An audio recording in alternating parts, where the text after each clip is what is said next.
And we are live. Good evening, everyone, and welcome to the stream. I hope you're all doing well, that you're all having a nice start of the week. I'm very happy to have you back here for our interview of the week with a new member of the European Parliament. I was going to say a new member of the European Parliament. Actually, our guest already came to the stream a couple of weeks ago, but then my internet failed, so we had to postpone the interview. So he's new, but not kind of new. So anyway, tonight we will discuss with German MEP Helmut Scholz. From the political group The Left, so even if it's called The Left, it's on the far left in the hemicycle. He's 67 years old and he has been a German MEP since 2009. He's a member of the Committee on International Trade and the Committee on Constitutional Affairs. But before we start, as usual, I remind the house rules for anyone who would happen to be new with us tonight. So I guess we'll be with us for an hour, especially since tomorrow he has an early start, so I don't want to keep him longer than that. After that, we will go and rest, and we will stay on stream for another half an hour. We will be able to discuss what you thought about the interview, but also provide any additional explanation, share my own interpretation of things if it's necessary, etc., etc. As always, I prepare my own question, and if you want to ask your questions yourself, you can use the chat. It's there for that. I will keep an eye on it, and I will pick among your suggestions. So feel free to participate and to react, but don't spam and stay civil.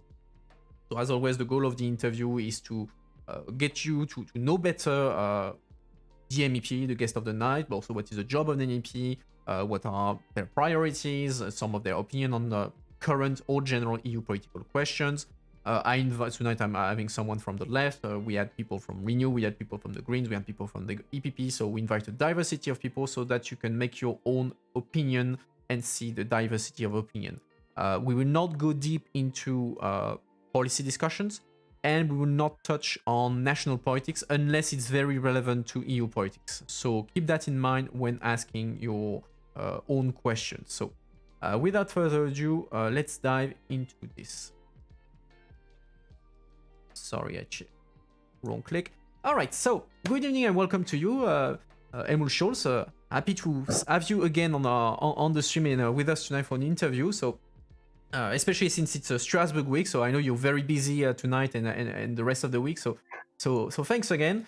So perhaps to like we tried to do last time. Perhaps to start the discussion, could you introduce yourself to the audience and tell us a bit about how you came into politics, what you do in Parliament, that sort of thing? Yeah, I came into politics in a direct way as a parliamentarian in 2009, as you mentioned already, elected for the German party Die Linke, and as I am a diplomat from profession, I wanted to become member of the Foreign Affairs Committee, but there is a competition high, even in a small group or smaller group, and so I have chosen the international trade, where the EU since 2009-10 has, with the Lisbon Treaty in force, the full decision-making competence. So we are in a certain way the extension of the internal market, where the EU has the decision-making power. So that is also true for the field of international trade. And as international trade is affecting the daily life of people, I think from a left point of view, we have to democratize. So I think the relationship between democracy and trade and economy and foreign relations in a certain way are very obvious. So I have chosen as the second committee the Constitutional Affairs Committee, which is dealing with primary law, secondary law, legislation, European Citizens Initiative, participatory and representative democracy relationship, etc. I'm married. We have one daughter. She's already grown up. So I'm also a grandpa already for now 4 years. And yeah, that is maybe the most important things. All right. To speak about me, and and as you mentioned, I worked once in China for 3 years, so I have a certain understanding about the development there and what does it mean and challenging for today's policies of the European Union as well. All right, so you mentioned that you work mostly on trade. You started by that. So trade and I would say the left, so the far left side of politics, is not usually two things that we associate. So what is generally speaking the position of the far left when it comes to trade agreements at the EU level? I would say traditionally it's a more complicated relationship because trade is hard law, is decision making, is legislative works, is concluding agreements. So of course the parliament is not concluding by itself international agreements, but we have to judge, we have to wait, and we have to agree or not to agree.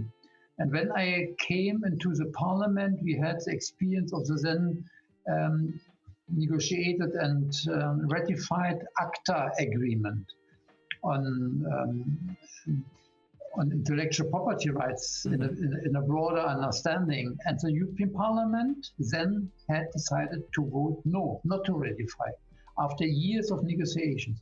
So the Commission suddenly learned that the approach to politics in the trade-related area is much more challenging with the Lisbon Treaty, when the Parliament has got a little bit more power in this direction. And I learned, and that I think is also more true for the broader left here in the House, also for the radical left or alternative left, as I would say, that we have to deal with the concrete economic developments. Because if we want to make the societies more social, the European Union more social, the politics more social, democratic, peaceful, then of course we have to go into this challenge and theme of hard law. And therefore my approach to trade is we have to go in the substance of policy making, and by that to change it. And you can change in the European Parliament more than maybe sometimes at the national level, because here the left, almost in all European Union member states, all the 27 or before 28, the left is in opposition. Very few countries or very few examples are, of course,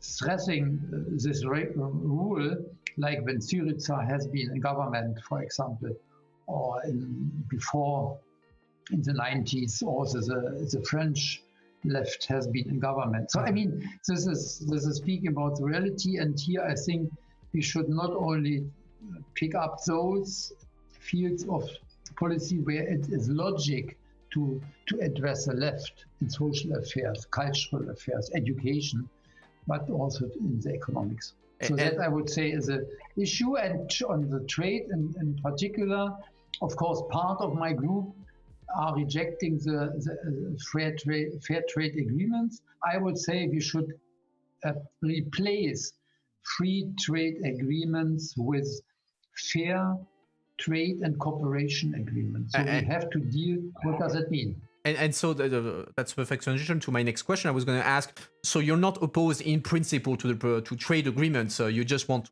fair trade agreements. So what should a fair trade agreement, as you call them, look like? What should be inside these agreements? First of all, I would say the mechanism, the impact on trade agreements have to be, recalled, rethought. So what is the impact of an agreement on the reality of the two negotiating partners? Employment problems, human rights problems, environmental aspects, etc. And if you are looking then into concrete agreements in the chapter per chapter reality, then of course we have to analyze very deeply what does it mean in the final step for those who should be the aim of an agreement, the citizens, the people living in one country, in one region, and establishing a commercial negotiation link with the European Union or even with other partners. So also the intra-South agreements are, of course, also trade agreements. So the problem behind the headlines is the concrete facts. What does it mean? Exchange of goods, exchange of services, IPR rights, etc. So that I think must be dealt with, and that is speaking about the content of a fair trade.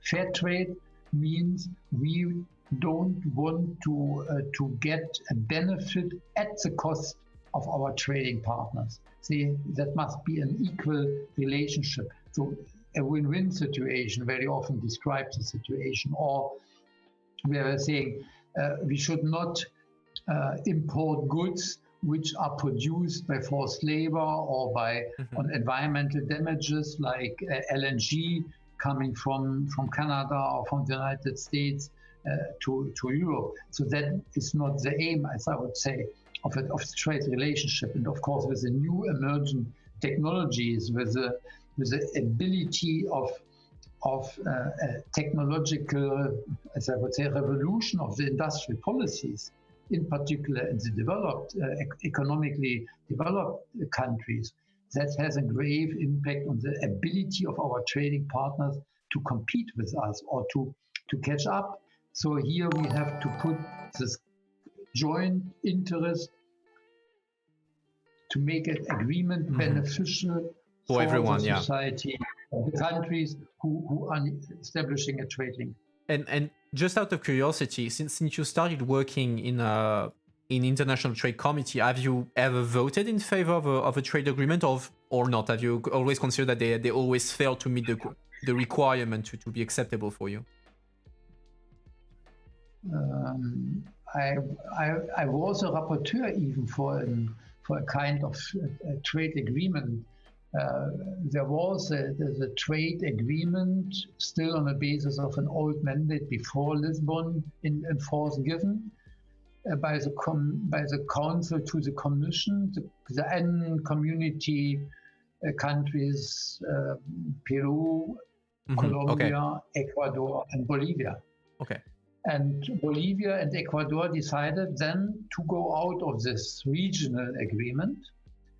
But some years later, because the economic situation has changed, requested Ecuador to rethink this decision. And then I was the rapporteur for the accession of Ecuador to that EU and community free trade agreement. And we managed to give a huge exemptions from the then valid wording of the Colombian-Peru agreement. And it is, of course, then the responsibility of the trading partner to use these benefits given in this text for their own purpose. So it's a very complex and complicated politically, socially, culturally, at least, of course, economically, responsibility of both sides when they are establishing such agreement. But that was the case where I voted in favor as a rapporteur. Okay. And last time we spoke, so a couple of weeks ago, you were in Geneva at the WTO summit. So did you, when you came back of this summit in Geneva, what did you do there? Were you happy what happened at the WTO? Globally, what happened there? Now, maybe you can already understand when I'm speaking about international trade policy, trade agreements, fair trade agreements, etc., cooperation agreements. I mean, it must be a rule-based multilateral trading system supporting. So all these bilateral trade agreements are, of course, assumptions from a functioning world trading order. And the WTO is the only organization which is dealing with the conditions. And of course, once the WTO was invented to impose the will of the more developed countries on the developing world. So the global north above the global south. But the things have changed a lot. We have a lot of emerging industrialized countries. We have China since 2001 having become member of the WTO, totally changed the whole character of the work of the trade of the political protocollaric diplomatic reality of the WTO. And the WTO itself has also changed in a certain way, even if I would say the neoliberal approach of political economic approaches have not changed so much. But of course, emerging countries have their own interest in mind. And if they are contesting for an equal place in this trading world, then it changed also the conditions for the others. So the WTO is, I would say, one of the most challenging international frames for reorganizing the economic and political relationship between the North and the South, the West and the East. And I was in Geneva on the WTO Public Forum. That's a huge event. Unfortunately, due to Corona, it was not able to have it in full-fledged reality, and last year it doesn't happen at all. So, but normally it is like a fair of ideas, of positions, of political exchanges, of debates, of discussions, how to shape the international trade. Business, NGOs, trade unions, governmental representatives, the normal diplomats who are sitting in the WTO councils in different fields, and also the staff of the WTO. They are discussing all together various aspects and challenges. How, for example, how the fishery subsidies must be organized so that we are keeping fish alive, as well as the economic benefits for the fishermen in the coastal areas, for example, or the agriculture products. Or if we are speaking about global value chains, supply chains, how to shape them, how to characterize which rules and standards we have to introduce, so that economic stakeholders, both business as well as employees, could have a benefit from that. That is all around that, and that is also discussed in a certain way during this public forum, and by that questioning the politicians to take responsibility for that, what they are doing. And then you take it back into account back when you work on it at EU level. So I have a couple of questions. One from the chat and my own question, which are linked. So you talked a bit about that at the beginning.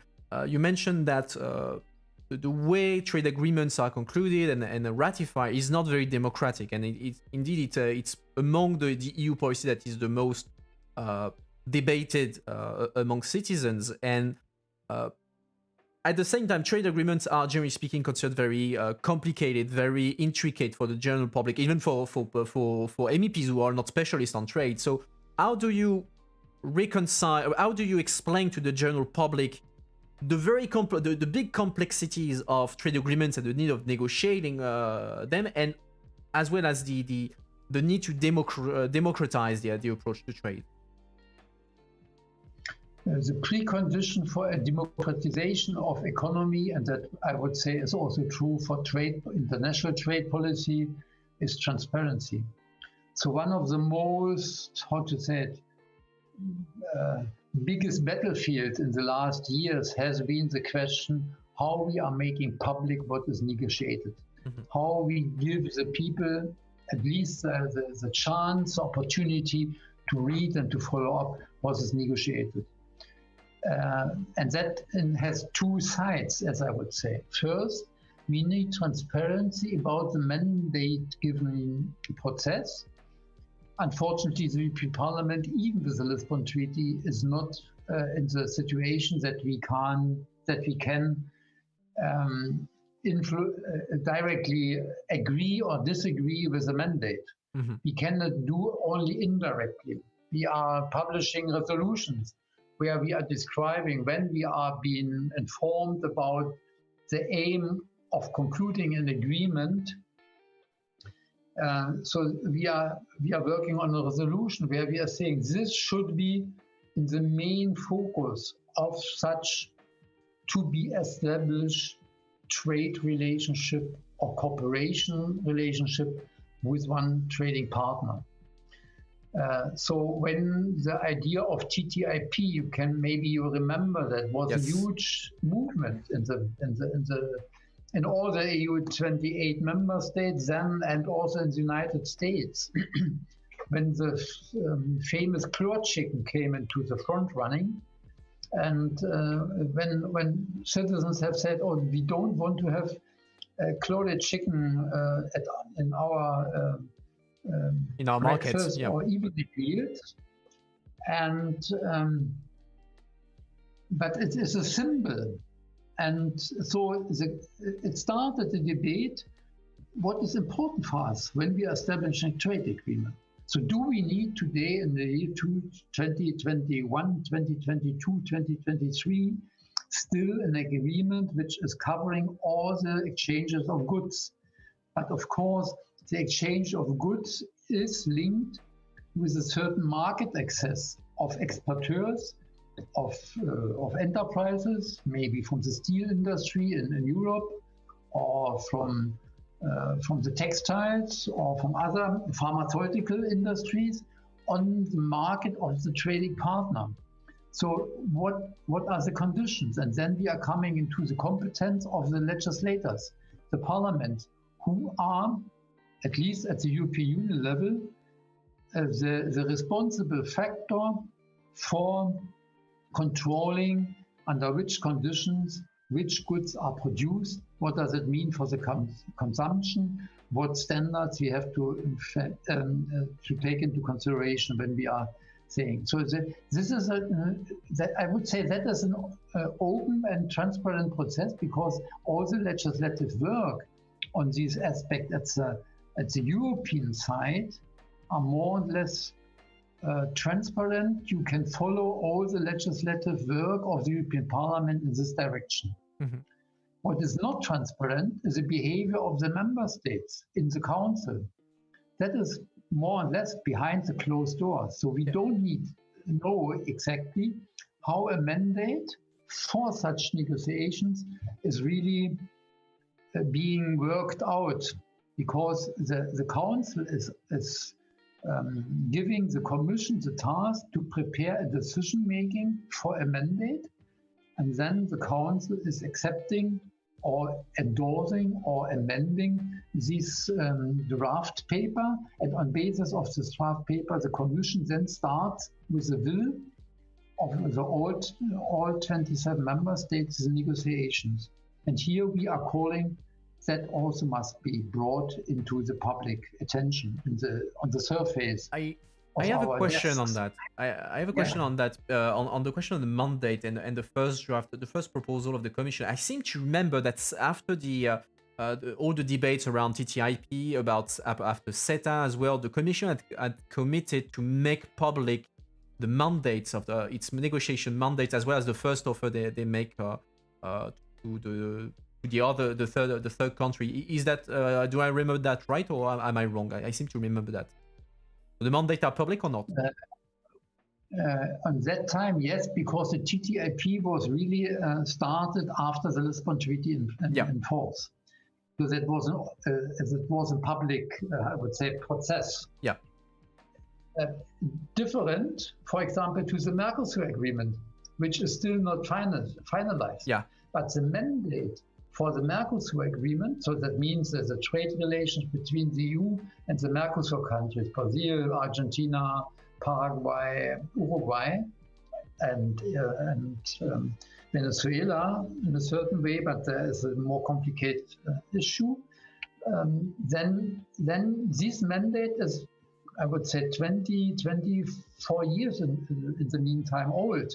So it was long before adopted the Lisbon Treaty came into force. So the Parliament has even not yet the decision-making power at all on trade agreements. So, and here we have called from the very beginning, I remember that was a task in 2009 and 2010, that we have said, no, we need a new mandate, and this mandate must deal with the new realities. So that the contents of this mandate is so common, so general, as we have learned later, that it is not specifically giving any understanding about what is negotiated in reality.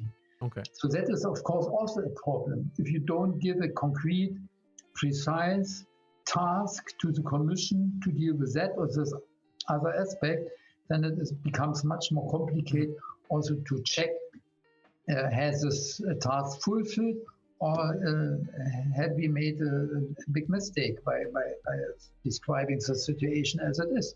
So here I think it's also the reality of political interests, Yeah. frankly speaking. And of course, some industries have more interest in concluding an agreement with one partner, while other industry or agro-food producers have a different interest. Yeah, of course. So I mean, this depends from the category what we are speaking about. Yeah.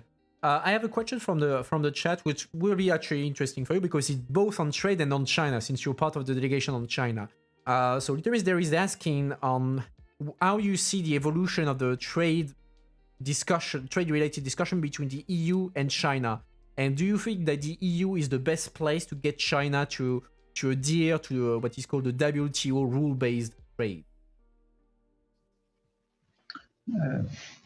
I mean, yeah, what is a WTO rule-based trade? I mean, that's a huge question because we have to work and to develop the rules and the standards together in a new way.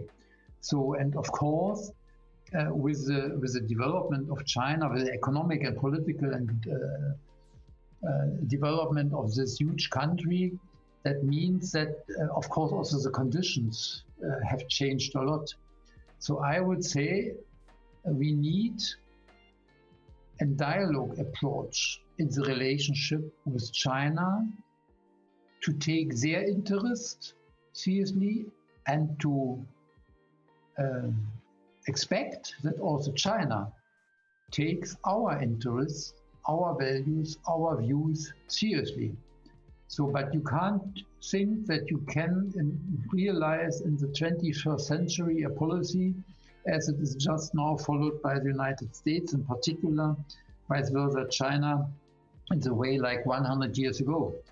And it is also naive to think that you could, by imposing certain own interest on the partner, to get a regime change in this country. And that maybe is one of the ideas also in some political circles, not only in the European Union, but of course also in the European Union. And with the emergence of the digital and technological power of China, of course also the dependence on certain goods have increased. But we don't overcome that. And I would say we need to change, in particular in the relationship with China, the storytelling.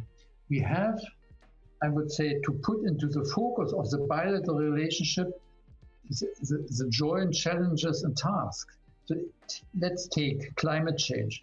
So why we are not cooperating to tackle climate change, to have an intensified exchange in all aspects of the economies, which are taking into consideration that we have not much time left to deal with that and to find here bilateral ways, or that we are saying we have to take into consideration the reality of the employment policies, of the human rights, of the environmental standards, which are the legal narrative for each national economy. And if we are bringing a national economy in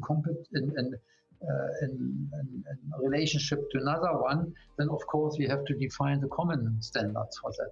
But so here I think the role of China is very often seen as too much rival and far too less as a potential partner.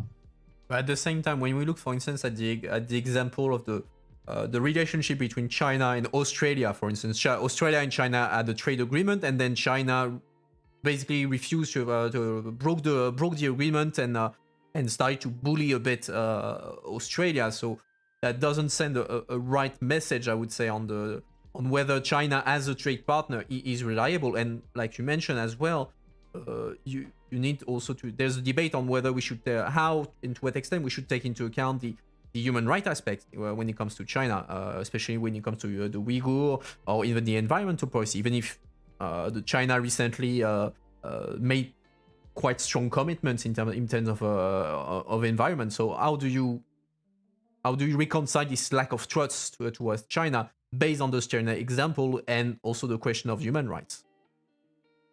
Yeah, I mean, behind the scene is, of course, also the practice of Australia to be taken into consideration. So, I mean, it's always a mutual relationship. And I would agree that that we need confidence in our partners, in their behavior. The question is, do we have agreements which are taking into account these respective national interests? And here I would argue that in particular with Australia, we have additional momentum because Australia just used China in a I would say in a monolithic way as the country where they could export their own old-fashioned economic attitude and approaches with the coal mining and certain other products. So Australia itself has not adjusted its own economy to the changing environment of today's economic policies, while China has dealt with that.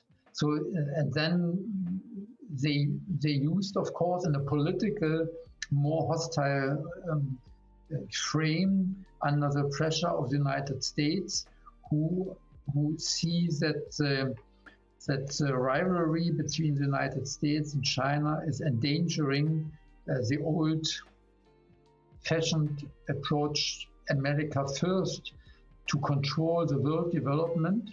And here I would say the complexity of the United States looking for allies in the battlefield against China led to a situation that Australia became suddenly, of course, under heavy pressure from the Chinese reactions on that. So we have a mixture between economic and frank trade aspects with political interests of the involved partners. Okay. So I'm looking at the time, so I think it's already half an hour. So I would like to move on to your other committee, the Constitutional Affairs Committee, especially since there's a few things concerning the treaties these days. So tomorrow, the Prime Minister of Poland is coming to the Parliament to defend his country regarding the rule of law and the latest decision by the Polish Constitutional Tribunal, which arguably called into question the primacy of EU law and the relationship, the primacy of the treaties. So as someone who is involved in the AFCO committee, so the one who deals with the constitutional and the treaty affairs, how do you see this whole situation? I mean, looking from the surface on that problem, one could judge why the European Union is insisting so much that Poland should change its internal policies when it is the responsibility at the member state level, so in the Polish hands, in the Polish responsibility and authorities. But in substance, it's one of the biggest, I would say, challenges for the existence of the European Union. Because if we would allow that each member state would adjust European law as it wants, when it is in favor of a certain national interest, then they are dealing it one way. And when it seems that you have at the national level to adjust your legal system, your economic, political reality, cultural reality, to the existing rules and standards of the European Union as it is embedded in the Fundamental Rights Charter of the European Union, then of course it would destroy the trust into the ability and in the willingness of a country to work really for a further development and improvement of the state of play of the existing European Union. And therefore, I would say the debate tomorrow is very important, because it's much more than, don't misunderstand me, only to deal with the fate of LGBTQI people, or with the right of women on self-determining about their body, which are, for me, essential rights of each human being in our countries. And so it must be a fundamental right of everybody to live under these commonly recognized values, laws, and legal certainty. Mm-hmm. And but to question that if there is a violation of these rights, to deny that the European Court of Justice would be the address you turn to if it is violated, and that then the European Commission is, according to the treaties, called to introduce certain measures against a member state who is violating this commonly defined and agreed on values, then of course we are speaking about the dissolution or construction of the European Union as such. And so we have to discuss very seriously what we want to be. Do we want to be only an internal market where the big corporations and enterprises are deciding in which way we are functioning? Free movement of capital, free movement of goods, free movement of labor in a certain way. But we have seen with the Brexit that even the free movement of labor is not anymore, has not any been more the reality of the British Conservative Party, the Tories. So they denied it, and under the pressure of the Brexit parties, it became the moving reason for the Brexit at the cost of half of the population. And there had never been a really public debate with pro and minus of being or not being in the European Union. Mm-hmm. And if I, as a government, tell my citizens over 25 years, like Margaret Thatcher, I want my money back, so that they are denying the solidarity among the European countries for developing and for pushing forward the European Union to be a composition of states, the Staatenverbund, to deal with all these changing political, social, and economic realities.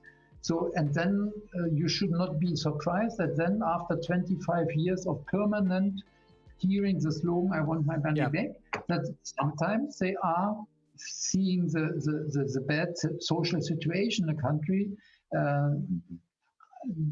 growing unemployment, disappearing economic industrial facilities, etc., under the rules of the internal market. And then we should not be surprised that people vote against.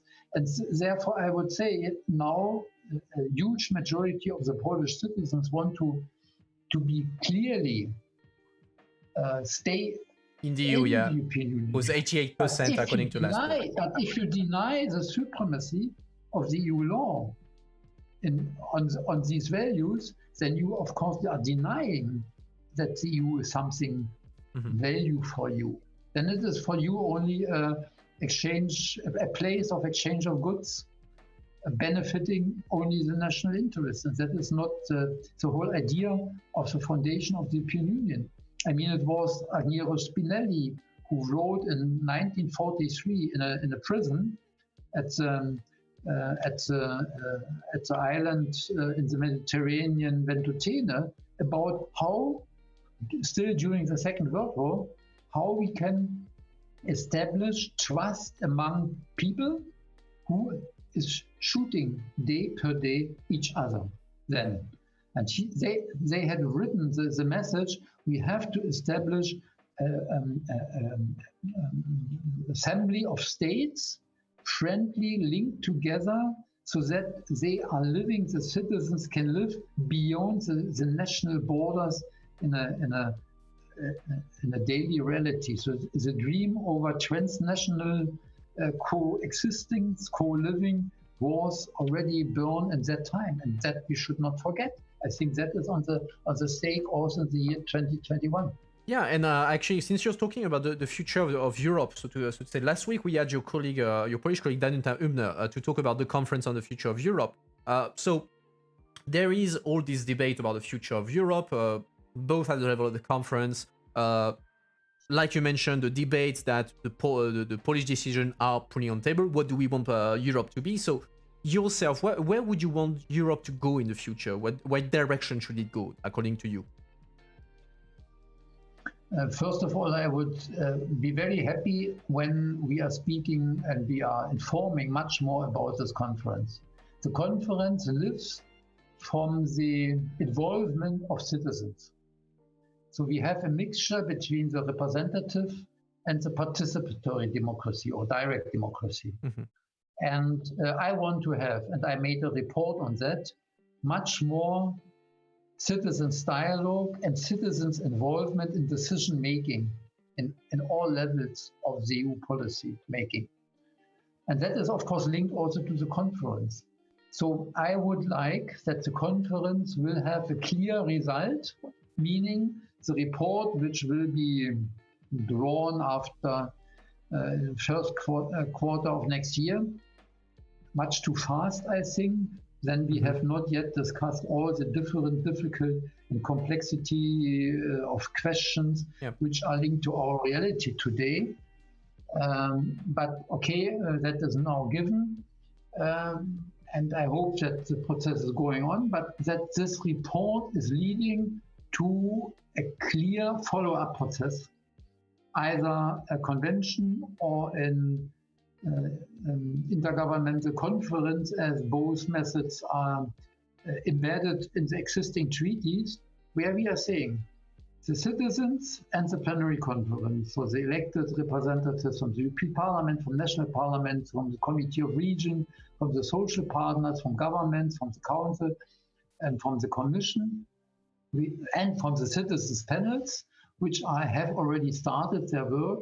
They are together discussing in which way we want to shape this Europe so that we can deal with the challenges of the next 10, 20, 30 years. Mm-hmm. And so these conclusions, these proposals, these ideas given by citizens, given by the plenary conference, must be embedded in a concrete reporting. And this report must be implemented into legal framing and a legal follow-up process.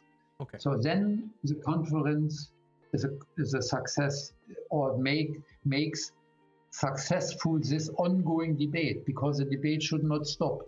It must be a permanent discussion about what is important for me as citizens living in Germany, or for a young child in France, or for a peasant in Greece, or for a textile worker in Italy, etc., etc.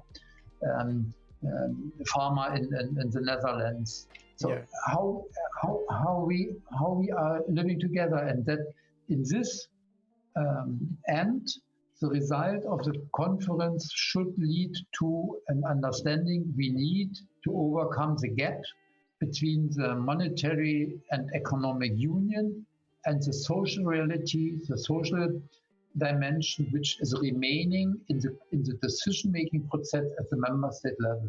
So this gap has to be overcome, because otherwise, if Europe will be no social, that the living conditions, the working conditions of people, of young people who wants to be educated, who wants to have access to wisdom, who wants to have access to cultural values, both in Portugal, in Estonia, in Greece, in Ireland, as it is in Austria.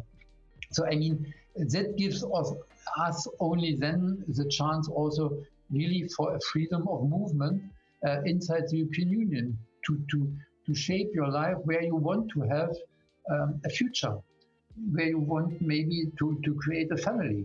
So, and that must be defined in a very concrete way, so that the fundamental rights where we are protected. Yeah, of course. At the beginning of that part, where the fundamental rights are implemented, and that every citizen can also go to court if at that place the governmental rights are denied or violated, however. So in this way, I would say we need really an improvement of the understanding of the European Union being more than an internal market. Okay. And since you was talking about the EU, the position on the EU, when so you're from the left, so what you call the radical left, and your group usually is seen as having an ambivalent positioning regarding the EU. Sometimes it's like Euroscepticism, sometimes it's pro-European, depending on who you're talking inside your group. So how would you define the position of your group, the left, regarding the EU? Are you pro-European? Are you like Eurosceptics? Or where do you stand? I mean, I would say we are all pro-European. The difference is in the judgment about the ability to reform the existing decision-making structures in the European Union. So there is a huge suspicion of those who are, as I would say, as you said, Eurosceptic, that they are saying we are discussing for 60 years these failures of the construction of the European Union, and nothing is changing. And so, and with the how to say, transformation from the stakeholder to the shareholder capitalism, it was even increased this doubt, this rejection of that idea. But of course, we have to deal with the technological developments, with the development of the forces of productivity. So what I would say is the other part in the group is saying we have to adjust ourselves with our proposals to the existing, because citizens don't wait for, sometimes will change, but we have to go into the concrete responsibility to change, to influence the things, how they are going.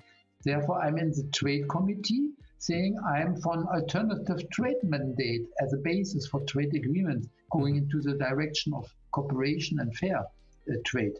So that is also pro-European, but in the same way, it is, of course, also criticizing the actual practice of how this trade policy very often is carried out. So I think both parts in our group are pro-European, because we want to have a Europe which is very close to the citizens, which is very close to those who have not the benefits of being rich or to getting heritage, etc. So in a certain way, this ambivalent relationship is just expressing the different way how we are looking on policy making. Mm-hmm. Yeah, well, okay. Yeah, I see what you mean. That's quite interesting. Since we're talking about your political group, I had a question a bit earlier on the chat, so I'm going to ask it now. It was Petrusite who was asking, what would you say about people, Europeans that come from, let's say, countries from the East, Poland, Estonia, Romania, who do not vote for your party, so the left, because of the bad memories that they have from during the Cold War, during the USSR. What would you say about that? If I have rightly understood, unfortunately, we have no members from these countries in our group, because the left in these countries is quite weak, or very weak, and that is.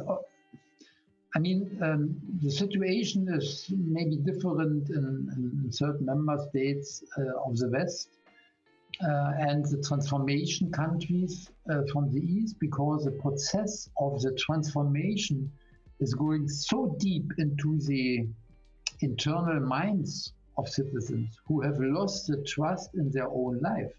So, for example, I'm also coming from the eastern part in Germany. Mm-hmm. And so after the unification, a lot of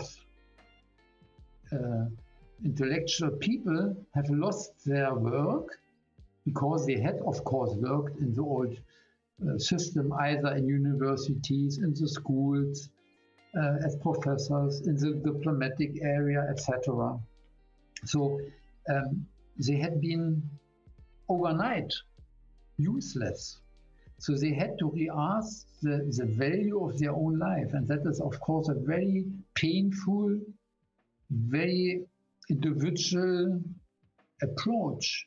And not everybody is able to do this in a certain way to re-question the own life. And it is much more easy for younger than for elder people when they had lived 30, 40 years in the system, or 50 years.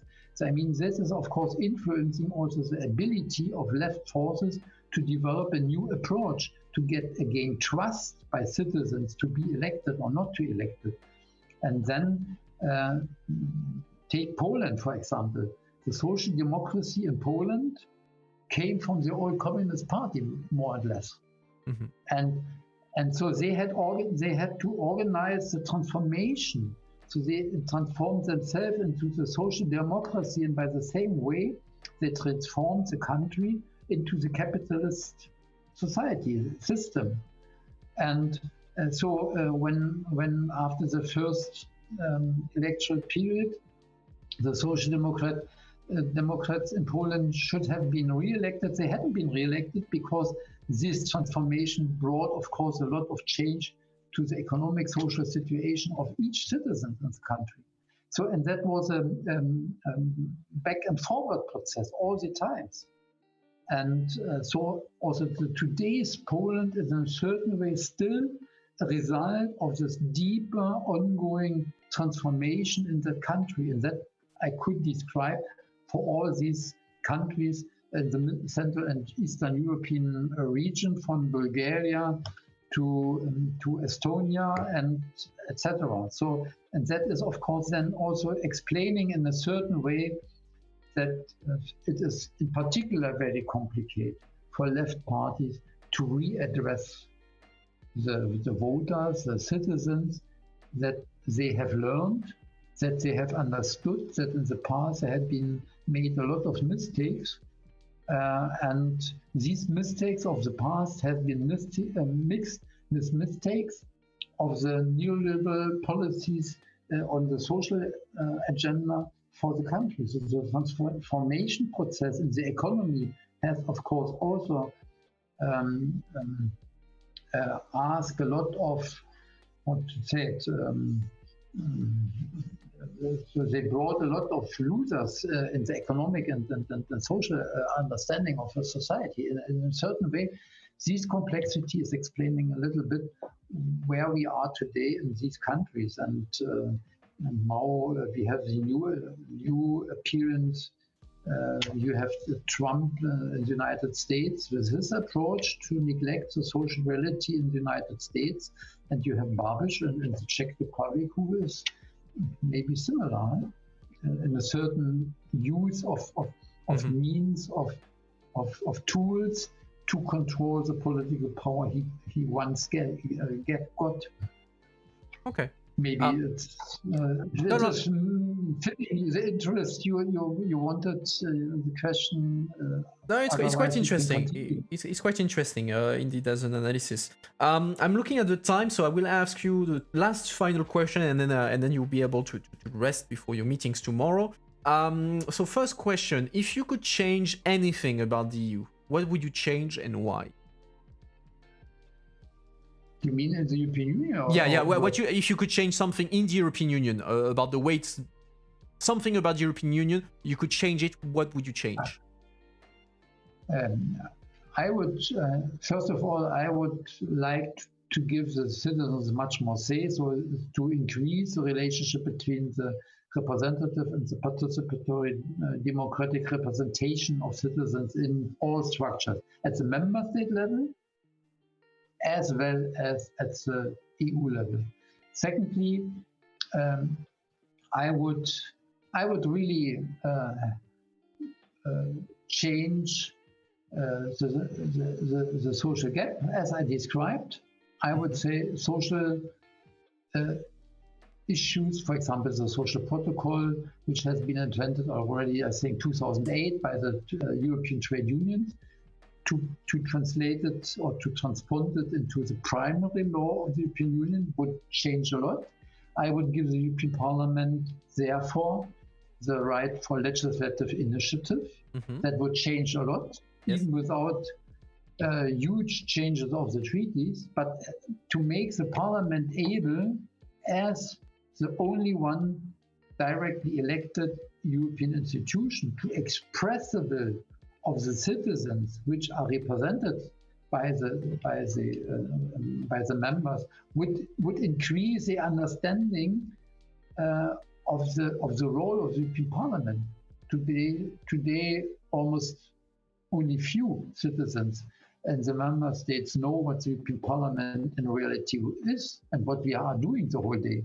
Europe is always the meetings of the councils or a proposal from the Commission that is incorporated in the media as the EU has, and then there is a growing fog about the decision making. And here I would say, here we have to establish much more interlinkage directly between the citizens. This transparency can lead also to more European, solidarity with each other. I don't want to live at the cost of my neighbors. Not in Germany, not between Germany and the neighboring countries, or in a really big issue coming back to the trade policy at the cost of other regions in the world.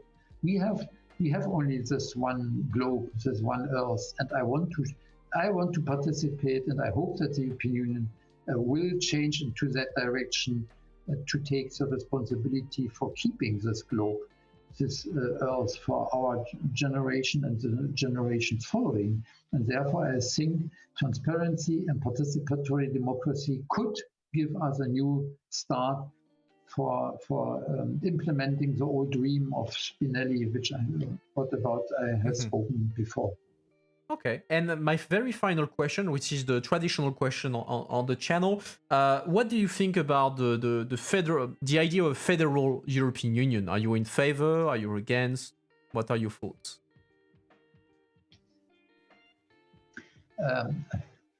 I would say, if you are really living together, I would go in the direction of a federation. In which way? Let it be a Republic of Europe, let it be a union of citizens, or a union of regions where we are overcoming the transnational, the national borders in a transnational understanding. Then maybe it is a federal Europe, or it is a Europe of citizens. Okay, well, that's very clear. All right, well, that was my final question. So what I would propose is, before I start my debriefing with the audience, I would offer you to say your final words to them, and then to conclude, and then you will be able to go. So I let you I leave you the final words. Thank you for that. First of all, thank you for having the chance to chat with you. What I would say finally is, interfere. Don't let the politicians alone. Ask them, make proposals, go into the discussions, use the conference on the future of Europe, but also at the member state level. So it's not necessary always to dream in the bigger frame of the European Union. To change the things as they are at the municipal, regional, and national level, local level, is already changing the European Union, because the European Union is a multi-governance structure. So what we are sometimes giving by frames at the European Union level has a lot to do with a concrete situation in the regions or in the municipalities. And here, you, the citizens, have the chance to participate in making the European Union better and worth to live in. All right, well, you heard it, chat. Don't hesitate to interfere with what's happening in Brussels. Mr. Helmut Scholz, thanks again for taking the time of coming to with us tonight. Chat, make sure to thank him. You can see his Twitter account under the video feed, so don't hesitate to follow him on his social media. And stay with us. We're gonna go into the debriefing. And Mr. Scholz, again, thank you, and I wish you a good evening and a good night. Bye-bye. Thank you. I wish you all the best. Bye-bye. All right, so let's start this debriefing, people. So what did you think? Let me know in chat. I see a lot of thank you, so I see you're happy with the interview, so I'm sure Mr. Scholz will be happy as well. Okay, now we just need someone from the ECR to say the F word. That one is going to be a complicated one, I think, Snore. You can try. But anyway, let's start this debriefing. I thought the interview was very interesting. Very interesting because you could see that he described it when we discussed about the internal structure of the left. And so again, the left is the name of the political group, but it's the far left, so the what he called the radical left. And he explained it very well. I thought the tension inside the group between what I would call the realist, of who Mr. Scholz seems to be a part of, who say, okay, the EU is a state of it's a fact. We need to deal with it. We need to change it from the inside through trade, and so we need to go in the substance.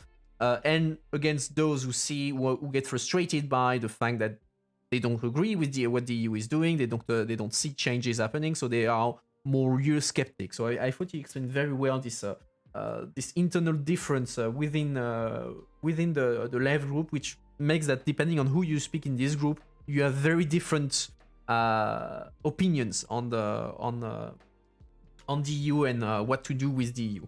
But anyway, I'm taking my notes and we're going to walk through the different things, and we're going to provide I'm going to provide some additional context if needed. So we started at the beginning to talk about what is called ACTA.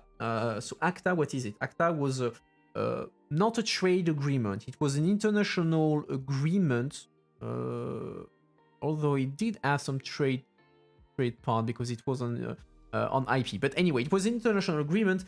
It was the first agreement that went to the parliament after 2009, so after the Lisbon Treaty entered into force.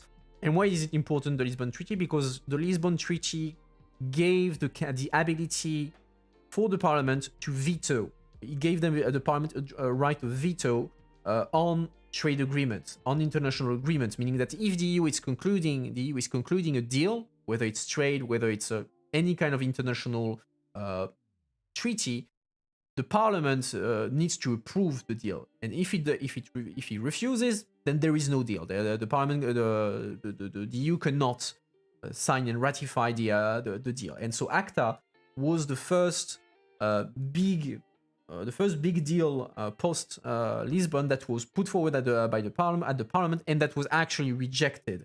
So it was all about piracy and stuff like that. So there was a lot of big public campaigns against ACTA. By the time there was a lot of demonstrations. I don't recall the exact number of people that were in the street, but that was huge. People was talking all around about ACTA, and the parliament rejected the deal, and that was the first time it happened. And like he mentioned, that was a warning shot for the Commission and the Council, because it showed them that the parliament was not going to be anymore sitting nicely in its corner and just rubber stamping what the Commission was throwing its way. So that meant that the Commission and the Council had to look closely at what the Parliament was thinking, take that into account, because at the end the Parliament had the power to potentially veto something. And since, like he mentioned, the Parliament does not have the ability to influence, or at least to write the mandate. So the mandate is when the Commission goes to negotiate a deal, whether it's trade deal or international agreement, it does so on the basis of what is called a mandate. It's the member states that write a document and say, okay, Commission, you are allowed to negotiate this. These are the objectives that you need to pursue during the negotiation. And then the Commission goes to the negotiation on the basis of this mandate, and then comes back to show the result to the Council and to the Parliament. And the Parliament, at the moment, does not have the power to influence directly the content of the mandate. It's written only by the member state. But since the Parliament has a right of veto, what it means is that when the parliament is doing what is called resolution, so the parliament decides to say, okay, I'm going to make a text on, let's say, Mercosur, so the trade agreement with part of South America. It's not a legal text, it's just a purely political text. The parliament decides to state its position on the Mercosur, and basically by doing that, the parliament is stating its red lines. It's basically sending a political message to the Commission and to the member states saying, if you do these things in the Mercosur, we will not support the deal. Or on the contrary, we want the Mercosur to include that. So it's these resolutions, which are non-binding, they have no effect afterwards. It's purely a political message that the Commission will take into account to then make the negotiation, and so that in the end, when they come to the parliament, they can say, we listen to what you said.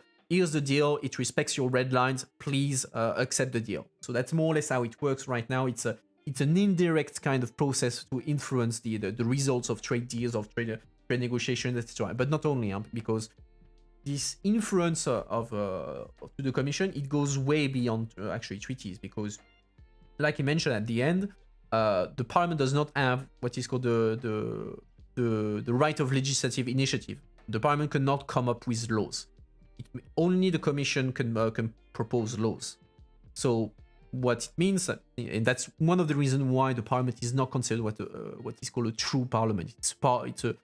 It's an imperfect Parliament. It's a partial Parliament. And what it does to compensate for that is, again, it does non-legally binding text on everything. And basically they say, okay, Commission, you are working on artificial intelligence. This is what the Parliament thinks about artificial intelligence. And so the Parliament will vote its report, its opinion on AI, and the Commission will take this text and they will take it into account when drafting its own legislative proposals on AI, because they know that they have then to go to the Parliament. The Parliament will work on it. So it's in their interest to prepare to anticipate what the Parliament wants and to put it in the text so that it goes smoothly. What else do I have? So he mentioned that he was not against trade deals per se. He wanted to replace them by what he called fair trade agreements. So the fact that he doesn't want the EU to import goods that were made via forced labor. And if I recall well, I think von der Leyen mentioned during the last State of the Union that she wanted to propose a ban on import of goods via forced labor or something like that. It does ring a bell. I think the Commission said they would do something about that. He mentioned that he didn't want LNG. So what is LNG? LNG is a liquefied natural gas. It's a process to transfer natural gas and transport it and trade it, but it's very costly and I understand quite complicated to do. Trade deals by trade unions. Okay, I missed a bit. Fair trade is now a buzzword for every trade expert. Yeah, I agree. Yeah, of course, everything needs to be fair these days. What else can I tell you? We talked a bit about China. So here he was very much in going against the approach of the US, saying that we need to look at China as a partner, not as a rival. So on this front, he's very much on I would say on a typical left actually position on China. Even if he says that the question of human rights needs to be tackled, the question of environment needs to be tackled, etc., but he's more in favor of a conciliatory approach towards China. Even saying, okay, we need to take into account what China wants.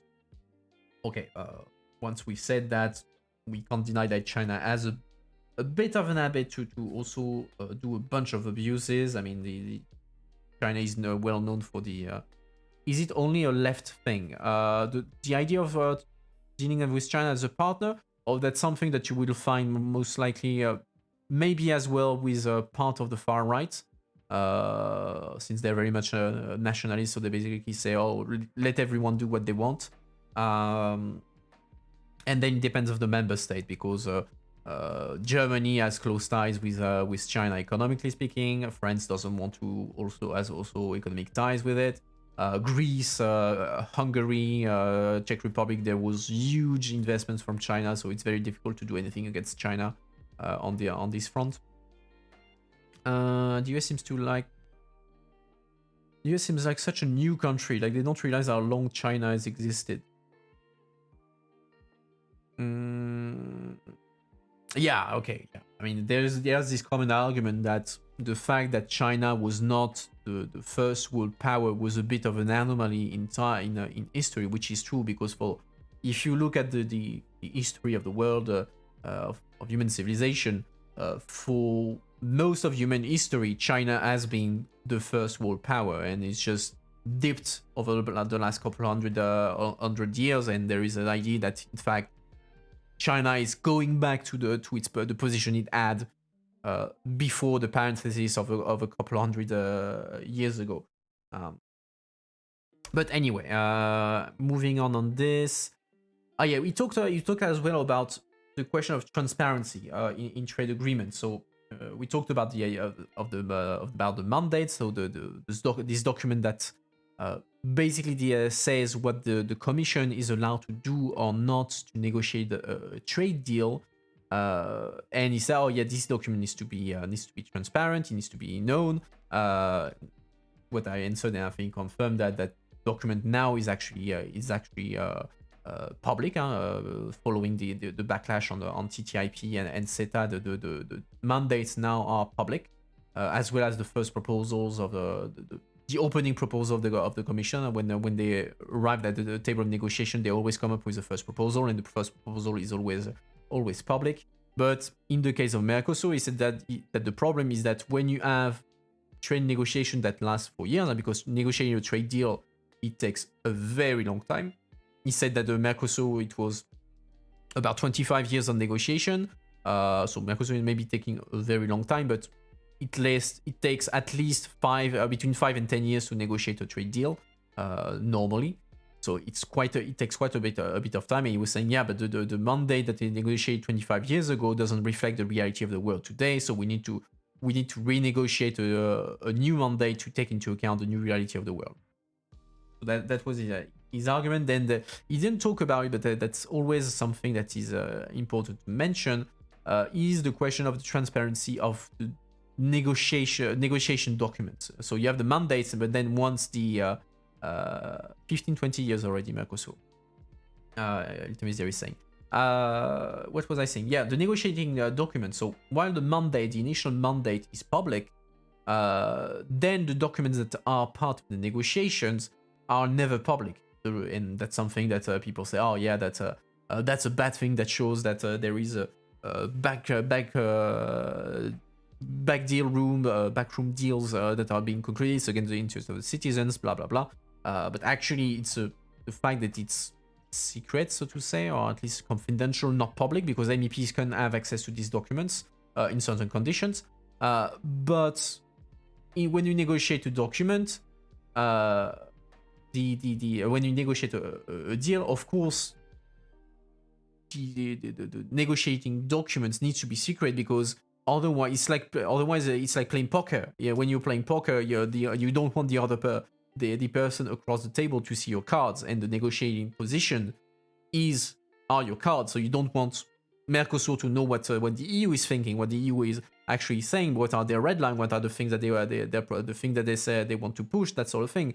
So it's normal to an extent that these documents are confidential, because otherwise that would completely kill the negotiating end of the EU, and they will not be able to get what they want, what they need from the other partner. So that's why these documents are usually non-public, and that's the same thing for trilogues documents. So trilogues is the negotiations between the Commission, the Council, and the Parliament on any EU law, and this negotiation phase called a trilogue is always confidential. The documents are supposed to be confidential. There's always leaks, but that's the same principle. The idea that you need confidentiality to allow for negotiation to happen and to progress. What do I have next on my piece of paper?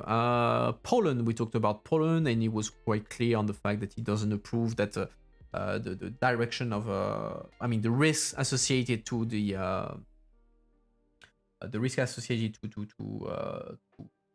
threatening the primacy of EU law, and he explained that quite well. So I don't have anything to add about that, especially since we discussed that already for 2 weeks in a row during the news review. So again, if you want more, go watch back my news review. I talked about it at length.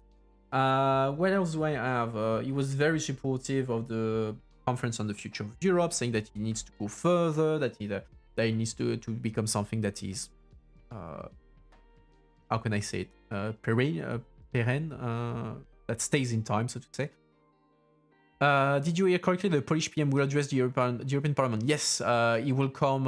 He will come tomorrow morning in the European Parliament to defend the position of Poland, which shows that Poland is taking seriously the threat, because they don't want to be seen as pro-Polexit, etc. Yeah, he's gonna be big and he's gonna get bashed. That's gonna be bad. Live tweet thread live. Unfortunately, I don't think I'll be able to follow that very closely, because I do have work, and unfortunately, I probably will not be able to do live tweeting of the perennial. Thank you for the word, explains Walker.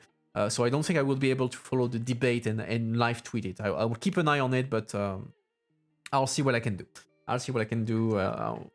But it'll be interesting. I'm sure we'll talk about it next Sunday. What else do I have on my piece of paper? On the Conference of Future of Europe. So he said that he was supporting it, and he wanted the conclusions of the Conference of Future of Europe to be legally binding, which is quite a big thing, because that means that the other EU institutions, or not the other EU institution, the EU institutions, so the Council and the Parliament, don't have a lot of say on the content, because they will have to apply whatever the conference comes up to in terms of recommendation, and to implement it, which is not really in the mood these days, whether in Parliament or in Council. At least Parliament wants to make a serious follow-up to it and negotiate things. But it's they would not. I don't think they would make it legally binding. Limes is saying that we're all going to speak Esperanto if it's legally binding. Yeah, let's avoid speaking Esperanto. Okay, what do I have in chat? Looking forward to Polish PM getting legal book thrown at him. Yeah, I don't think he's gonna be get stuff thrown at him, but he's certainly not going to have a good time out there. But I mean, he's taking a bullet for the team, you could say. Yeah, basically whoever writes the report has just written new treaties. Yeah, I think Ikaros, you understand the risk in making the conclusion of the Conference of the Future of Europe binding for the legislator. What else do I have? He talked a bit about I welcome your views on the I always welcome your views, but here more than usual, on when he explained why people don't vote for the far left in Eastern Europe. At the beginning, I thought he had not understood the question. I have to be honest. I thought he was speaking about something else, but in the end he reconnected to my actual question. He was saying that, the reason why people are not voting far left in the East is because they lost trust in the far left, which makes sense given the history, the recent history of countries. But it's also because there's a lot of changes. The far left is evolving. They're trying to take into account the changes, etc. So he mentioned the former Polish Communist Party that became the Social Democrats, that sort of thing. So I'm not sure whether he dodged the question or not. I'm uncertain about this. So for the context, he mentioned it is Eastern German. So he used to be live in the Eastern Germany, and if I recall well, actually, I'm gonna look it up, but I think he had functioned in the former Communist Party that was in power in Eastern Germany. Helmut Scholz, give me a sec. Scholz,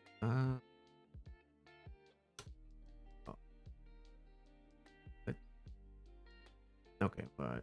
I get all the German. Yeah, because I put that in German, so that's not going to work. Blah blah blah.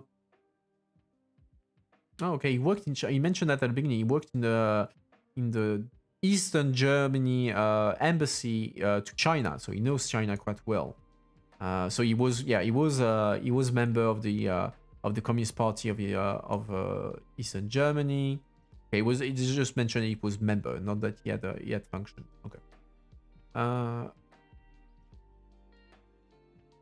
He did try.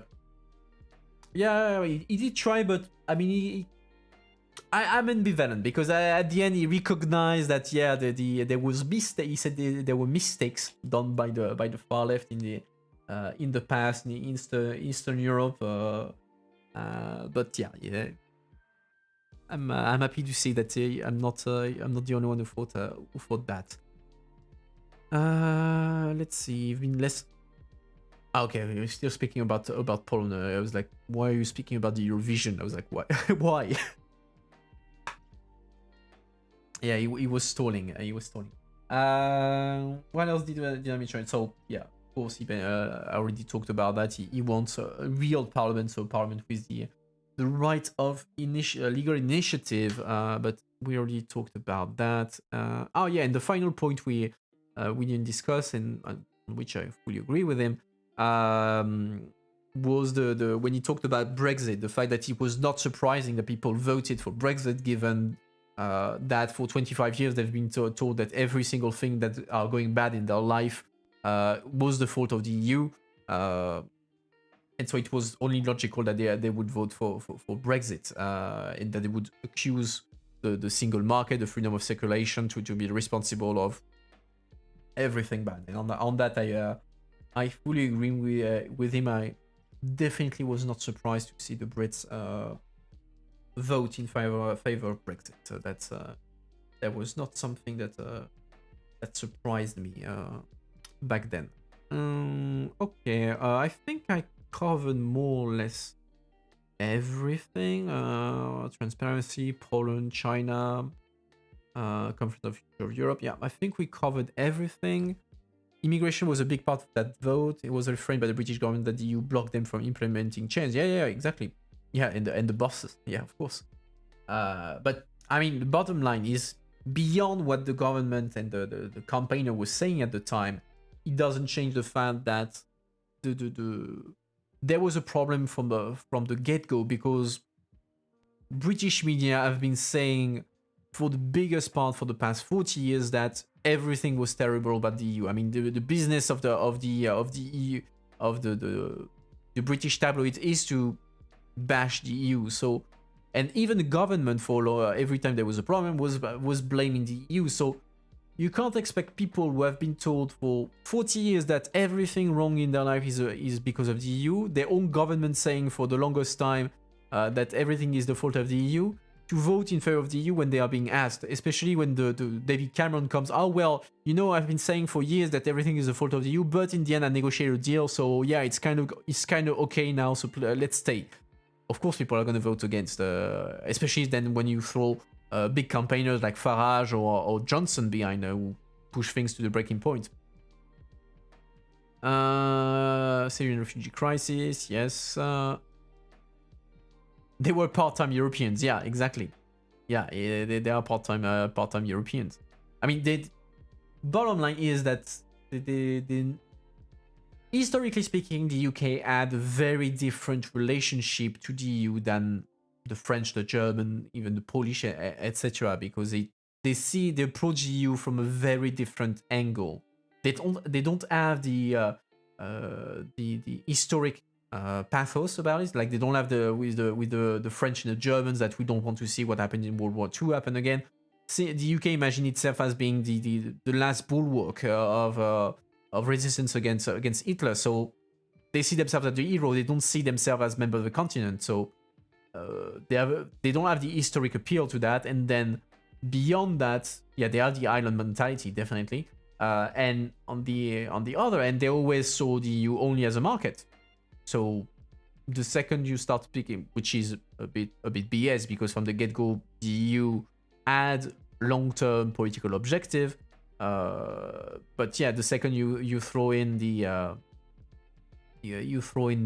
idea of a political union, they were starting to freak out. So yeah, the UK sacrificed itself for our cohesion. Yeah, I wish it would be as simple as that. It's been really interesting seeing a country commit seppuku live on TV, though. Yeah. I mean, I don't think all Brits are happy about that, but yeah, I mean, they screwed themselves in this one, and I would say that it's kind of their problem now. I'm a bit cynical there, but personally, the second they voted for Brexit, I stopped considering the British interest to be aligned with the EU interest.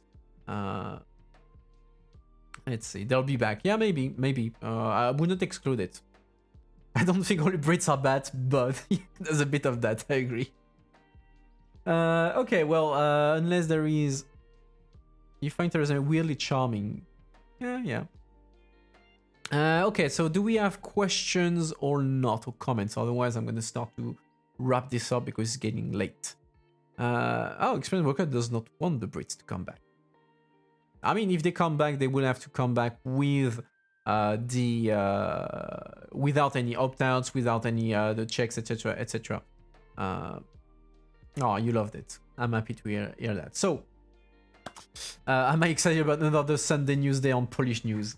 Yeah, I'll have to mention it. You know it, but I'll try to keep it short, unless there's a lot of drama and blood in the meantime. But it might be a bit lighter in terms of content for Sunday for the news review, because I'm out of Brussels for part of the week, so I will not be able to cover everything. But we'll see that on Sunday. So next stream is on Sunday at 6 in French and at 8 in English for the EU news review.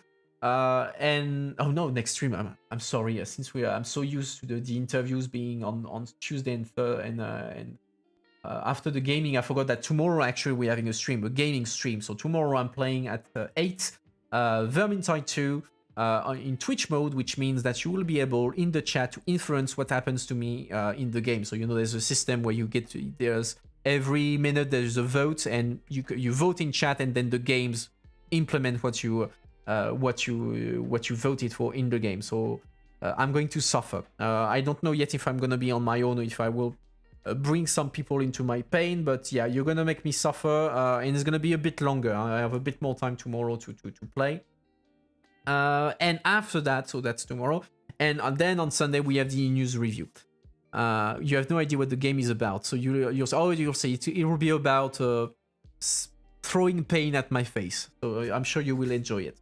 So on this note, don't forget to not like and subscribe. We're not on YouTube, but to follow, and if you're feeling mighty generous, to subscribe. Don't forget to follow me on social media. Don't follow me, sorry.